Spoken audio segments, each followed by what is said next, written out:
Alright everybody, hello and welcome to another PvP video. So this video features a lot of footage from Chicago GoFest 2019, primarily between myself and another trainer that you will probably recognize from Tampa. So whenever you go to a GoFest, you really want to encounter the top trainers. As a competitive PvP player, the number ones, the number twos, the content creators, these are all guys that you would love to match up against and just test exactly how strong you are. Well, with a interesting set of coincidences, we did just that.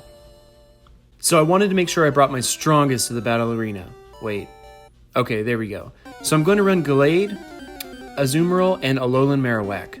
My first opponent opens with Lapras, and of course my first thought is Leaf Blade.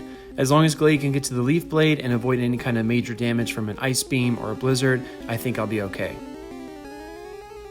I land the Leaf Blade, it's super effective. I know that Gallade is squishy, so I am going to shield this Ice Beam here, and we Confusion down that Lapras.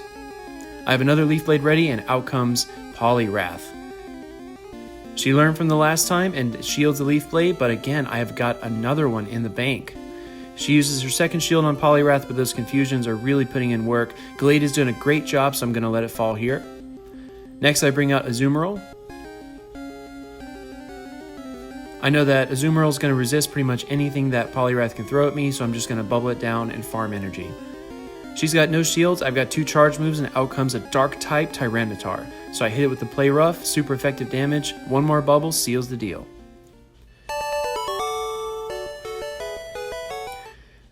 I go in with the same team. I made a commitment early on to run the same team throughout the entire Battle Arena contest just because I thought it would be fun. I'm going to run the second match against Alpha Phoebe. He's going to open up with Azumarill. I open with Gallade again. I'm going to try to land this Leaf Blade, and we do. After a couple more confusions, he gets out of there and he switches in Jirachi. Now, as you know, Jirachi was released at GoFest. I had no idea how to counter this thing. I didn't even know what Doom Desire was, if it was a psychic move, if it was fairy, so I shielded it. I found out later that it was steel. I get really lucky here, and I throw a Bone Club. He does shield, but I find out that it's super effective damage against Jirachi, which I found out again later is a steel type. So we take down Jirachi. Alolan Marowak is looking cool as always. Out comes Azumarill. I don't have any shields. I'm going to tank this Ice Beam. If he would have went for a Play Rough or a Hydro Pump, I think he would have taken me down there. He's going to shield the last Bone Club and bubble down my Marowak.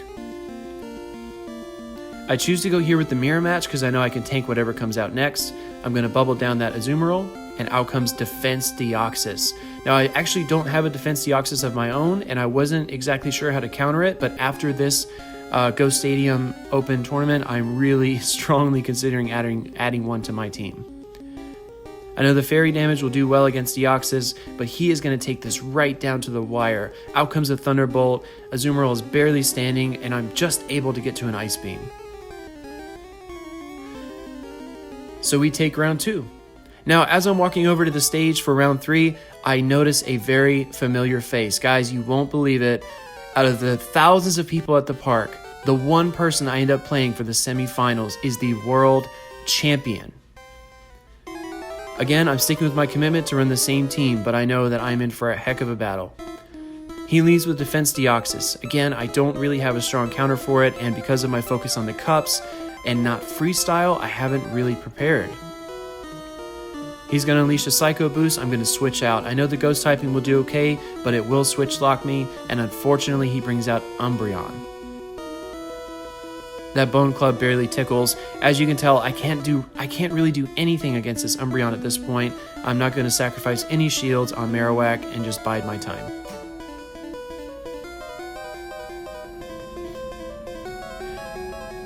Now with Azumarill's fairy type attacks, I know I can take down this Umbreon if he chooses not to shield, but that last resort is neutral damage and it's going to hurt no matter what. We land one Play Rough. Here comes a charge attack. I'm going to hold on to that shield. Oh, excuse me. So that was an interesting strategy that he did. He would charge up two charge moves and then release them both at the same time. It really kind of puzzles you when you're trying to react and you have two moves coming back to back. So I kind of panic here. I think he might be a little too certain in his victory, so I fire off a close combat, which he does block. And his Deoxys has enough charge energy to get to a Thunderbolt, and this match is all but over. I didn't even get to see Shmuseh's third Pokemon. I mean, really great player. I don't have much to say about his sportsmanship, especially in the semifinals, but I am a big fan of people that work through those kinds of things and come back next year even better.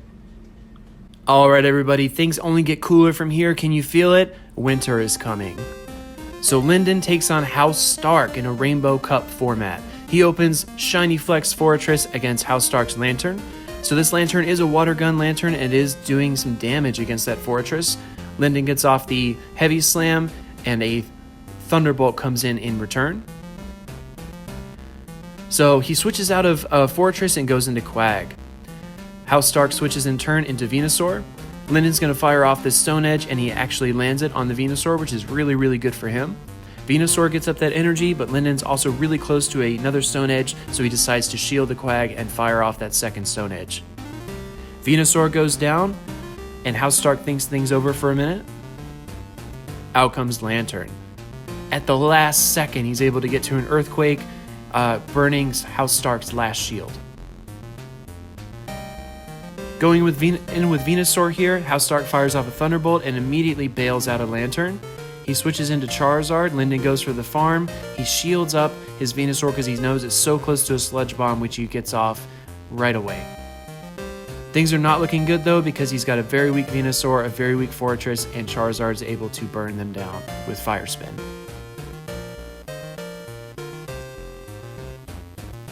Going into round 2, Lyndon decides to open again with Shiny Fortress Flex. He's got a Mantine in the back as well.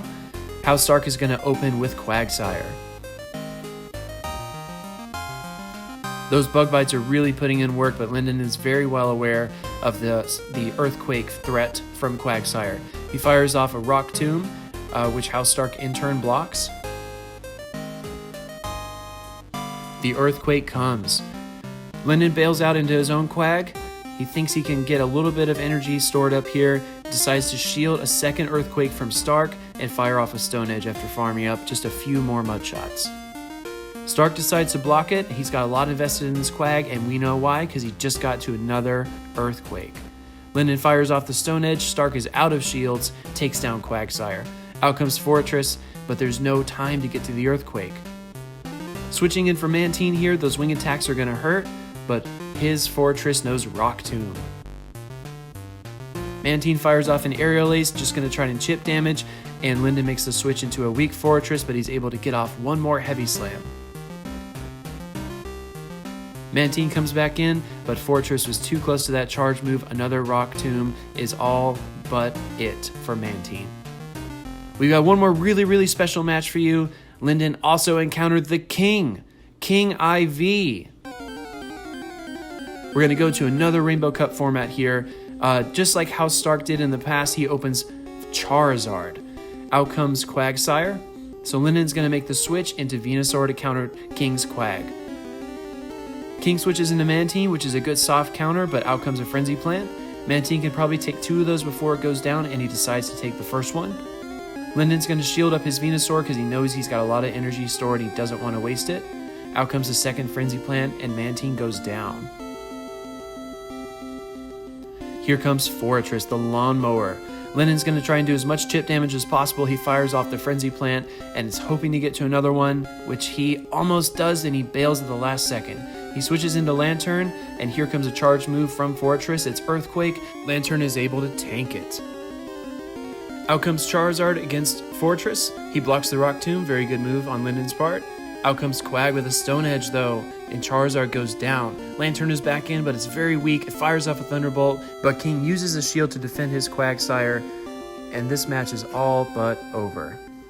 Well, everyone, thank you so much for watching. It was so much fun to battle against these trainers, and we really learned where we stand, and we have a long way to go to elite status, but that's okay. We're going to keep on playing, keep on practicing, keep on getting better. Thank you again for watching. If you enjoyed this video, like, comment, subscribe. You know the drill. I really appreciate it. I think that's it. I'll see you next time.